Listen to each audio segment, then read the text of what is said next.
As some of you may know, after I finished my degree at the London School of Economics in 2000, I decided that pursuing further study or seeking something in finance was too boring. Starting a porn site with my now ex-missus and her girlfriend was the only way to go. So that's what I did. It was awesome fun. The vision I had for natural sex was to create something akin to what today you'd think of as an ethical OnlyFans. Of course, I failed. The distractions were just too distracting, and sadly, being genuinely ethical is just not the way businesses become successful. We'd have been much better pretending while relentlessly pursuing money and maintaining plausible legal deniability. But over 6 or 7 years, we had plenty of joyful adventures, and for a time, any media company who wanted to explore how the internet was changing our relationship to sex, well, they'd come to talk to us. We appeared on all the major UK TV channels and were presented with an erotic award in 2002 by the late, great Tuppy Owens. Back then there was no social media to speak of, but it was clear to us that this was the internet's direction of travel. It was obvious that regular updates and interactivity were the income drivers. Armed with such insights and the opportunity to act upon them, it has taken considerable skill and commitment on my behalf to find myself in the autumn of my years forced to drive a van to make ends meet. What hasn't changed between the noughties and now, what's the same for Ms Blue today as it was for us back then, is the power of sex as spectacle. We once organised a bukkake in aid of comic relief. A quarter of a century later, my memory of it is a bit sketchy, other than we gathered funds through a phone line, we made a big play of the word donate, and comic relief got a couple of £100. Now perhaps this is already TMI. The difficulty for me is that I have these real experiences to draw on, and they impact the way I react to Miss Blue's activities. I'm also quite committed to the idea of the power of sex as spectacle.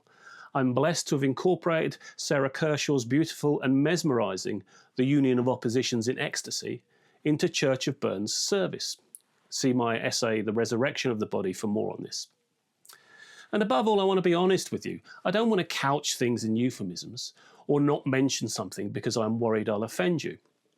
So if hearing the 60-year-old high priest of a money-burning church honestly sharing his thoughts and feelings about Ms Blue and her sexual exploits creeps you out, then maybe look away now. The media pylon. Since Ms Blue's documentary aired, plenty of articles by nice middle-class ladies have appeared in the mainstream press. What follows is a long but not exhaustive list showing just how much the media feeds on outrage, while simultaneously giving you plenty of options to reaffirm your view of Ms Blue if mine doesn't chime with you. So I'm going to read through these now. Lucy Mangan in The Guardian, 1000 Men and Me, the Bonnie Blue Story review. The troubling tale of sex with 1,057 men in 12 hours. Lucy thinks that Ms Blue could do better things with her talents and worries what her huge success says about society and where we're heading. Anita Singh in The Telegraph. I watched Bonnie Blue's degrading documentary with her father. I'm not sure either of us will ever recover. Well, poor Anita was left feeling grubby and dirty. She definitely isn't a fan of pornography and finds its shift to acceptability depressing. Kate Maltby in INews. Bonnie Blue runs Pick Me Girl to breaking point. Kate basically argues that Ms Blue has internalised patriarchy and misogyny. She's unconvinced by any of Ms Blue's assertions as to her sexual enjoyment and sovereignty. Pravina Rhudra in INews. Bonnie Blue is the end point of capitalism, not feminism. Pravindra claims that arguments around Ms Blue being the ultimate manifestation of feminism or female sexual empowerment are spurious, and that Ms Blue is above everything else an arch capitalist. Rowan Pelling in The Telegraph. Stop pearl clutching over Bonnie Blue. She doesn't deserve our condemnation. Rowan, I remember, was the editor of the Erotic Review back in the day. As you might imagine, she's a little more forgiving of Ms Blue than the other columnists. But she's dubious about the 1,000-man claim, and she says Ms Blue's stunts repel her. Olivia Petterin, the Belfast Telegraph. Bonnie Blue documentary is sad, uncomfortable and prurient viewing. Olivia finds Ms. Blue impenetrable, no pun intended.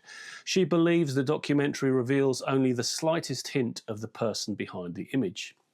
Olivia Petterin on Substack. What happened when I met Bonnie Blue?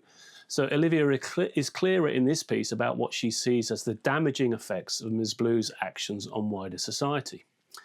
Janice Turner in the Times. Bonnie Blue, 1000 Men and the Worrying Normalisation of Porn. Janice has quite an extensive and quite sympathetic interview with Ms. Blue.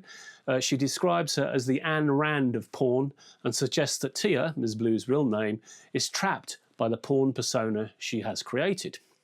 Faye Curran in the New Statesman. Bonnie Blue has no limits and no one to challenge her either.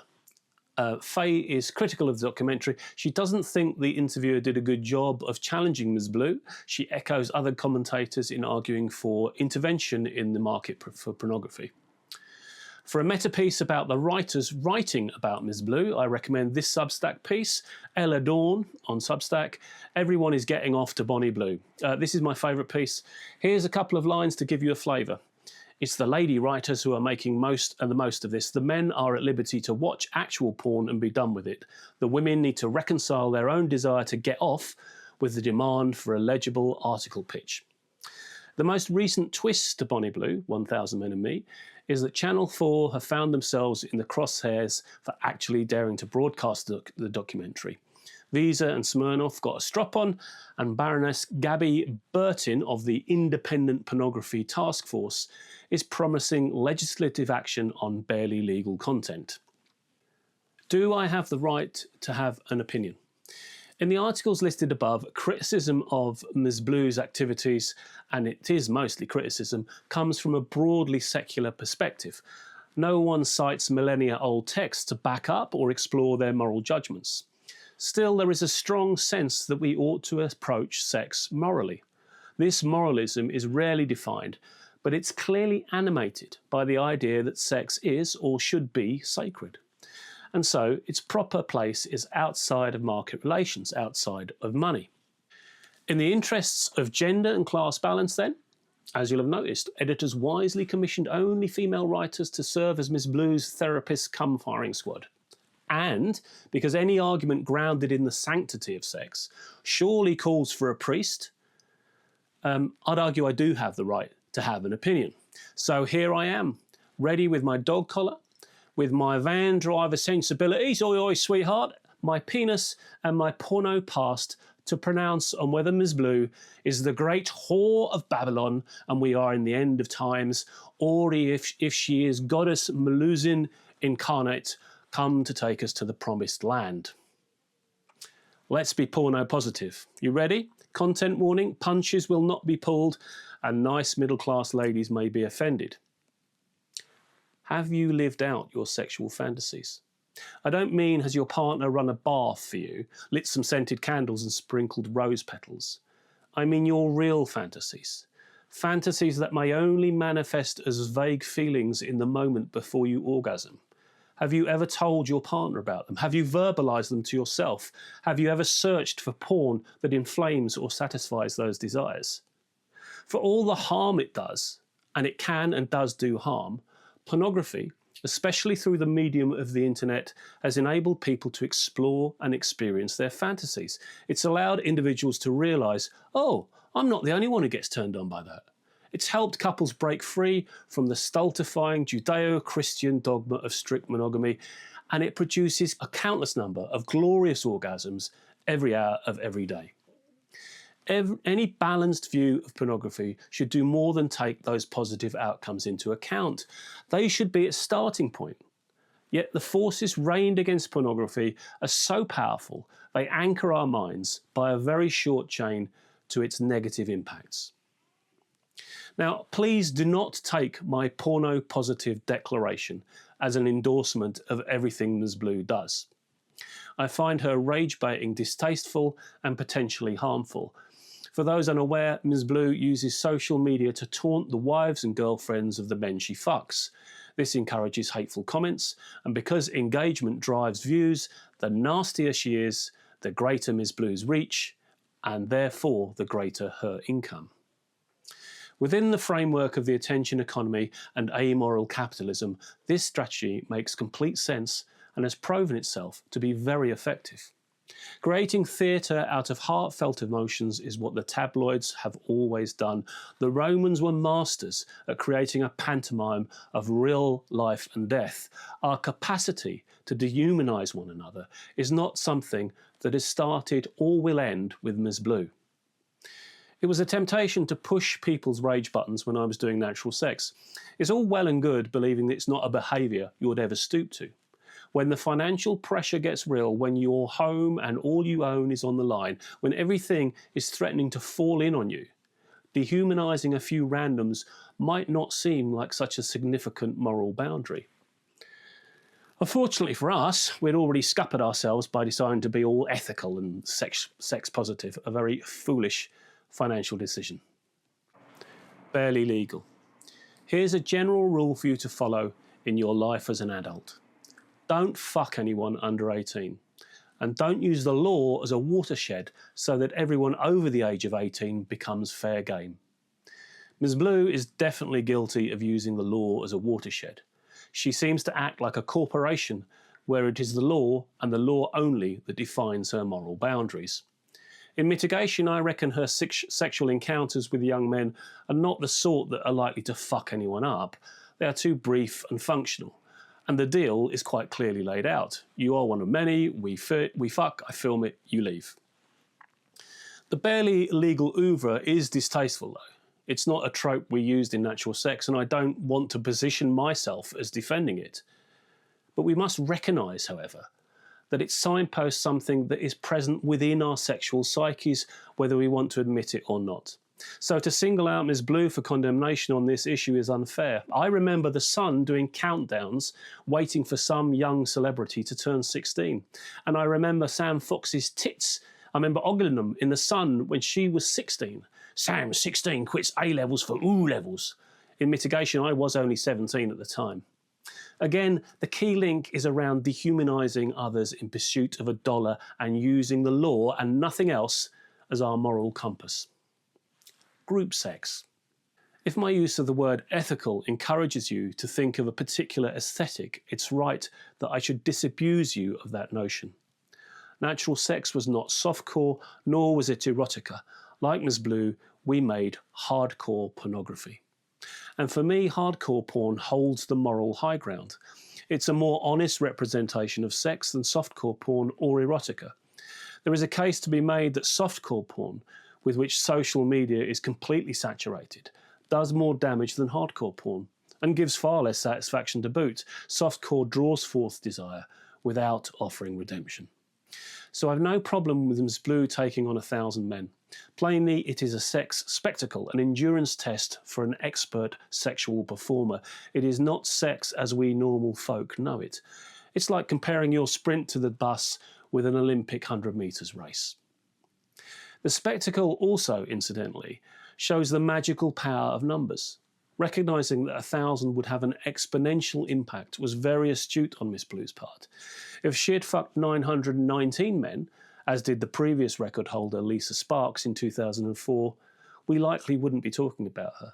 You wouldn't think 81 more 40-second fucks would make such a difference, but obviously it does. My experience with any multi-person specified sex event is there's always a trade-off between the number of participants and its intensity. The rate at which the intensity diminishes depends on the levels of trust, connection and desire.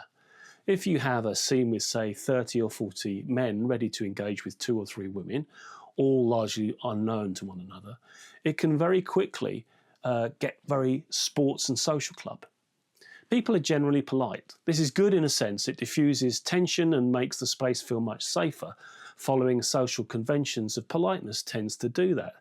But it's also bad precisely because it diffuses tension. Oftentimes someone, usually with a camera in hand, will act as a sort of ringmaster, corral the participants and push them past the more redundant social conventions. At events with a looser social arrangement where the sexual liaison is unspecified, and obviously this is not the case for Ms. Blue, things can get even more tricky. Social conventions need to be in place while whatever is going to happen is negotiated. Back in my day, I tended to avoid fetish clubs who seemed more turned on by rules and conventions than sex. I mean, each their own, but I found it a passion killer. I recently read a piece on Substack about a sex club called Red Means No, where they have a host of tricks to maintain that intensity. For example, members try to do the negotiations prior to the event. Anyway, the upshot of all this is that group sex events tend to be much more dizzying and intense in our imaginations than they are in reality. Don't let that put you off trying, but do let it inform your view about all those nice middle-class ladies and their commentaries. Sex and the media class. It would have been fairer if one of those nice middle-class ladies had begun her critique of Ms. Blue by revealing her own sexual proclivities. I once fucked two guys and the experience was it would have evened up the playing field and lent weight, wisdom and self-awareness to their dissemination of Miss Blue and her activities. The takeaway for both me and the ex-missus from our time talking to media companies and journalists about our sex life was that you can't talk about sex without being sexual. That to talk or write or make a film about sex is, in a sense, to engage in sex. There is no objective stance. Your sexuality directs your line of inquiry and your reaction to revelations. It quickly gets complicated too. You talk to a journalist who has their own predilections. Their editor may have others. The piece which put us in the public eye in 2001 was by Simon Garfield. It was a cool piece. To me, Simon seemed open-minded, if a little mononormative. But plainly his editor had decided that anyone making porn must be a victim or a hustler, or both. Pretty much the same story for Ms. Blue's representation in the media. So the headline they used for us referenced Cynthia Payne, and the photographs cast the ex-missus as a pretty, of course, but rather scared-looking woman. Neither we nor Simon had a choice about how this piece was framed. So I don't blame Ms. Blue for being steely-eyed, giving nothing away and sticking to the script. Sermon. So seeing as I'm the one in the dog collar, I best step up. Sex holds both the sacred and the profane. In a different reality, Ms. Blue might be regarded as a servant of the divine, a temple priestess devoted to spectacles of sexual excess. Excess, after all, inheres within the sacred. It is utility that creates the profane. Sex that maintains a relationship, that procreates, that is just enough to keep desire from overwhelming us, is profane. Wild, passionate and intense sex is the sacred stuff. The road of excess leads to the palace of wisdom. Sexual liberation is how we gain true knowledge of ourselves. While writing this piece, I watched the BBC Two documentary on the Jesus Army. Purity, abstinence and chastity were regarded and enforced as supreme virtues.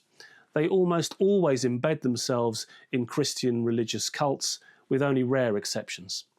Collective repression is such a powerful tool of control.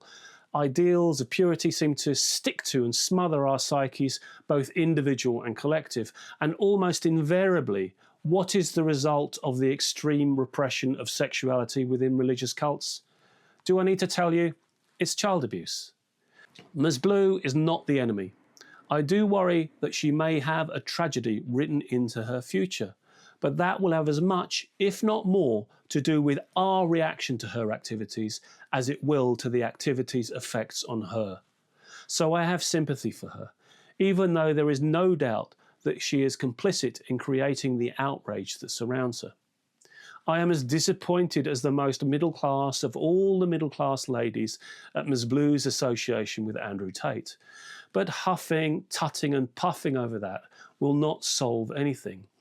Their fame, their infamy, is a result of their ability to exploit the new media ecosystem.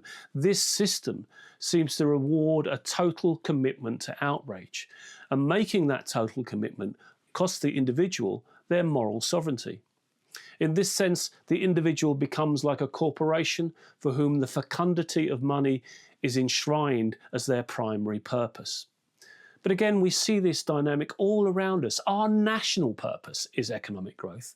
We are committed as a nation to the fecundity of money. Young people especially want to escape the grip of capitalism. That was an obvious theme in Ms. Blue's documentary. The young ladies whom Ms. Blue had recruited to film with her were there because they didn't want what life under capitalism had laid out for them, a mundane job and aspirations limited to modest material gain. The entertainment industry thrives on dangling the dream of escape in front of us. And if we fail, well, then that has to be down to us, surely. We weren't prepared to make the sacrifices necessary.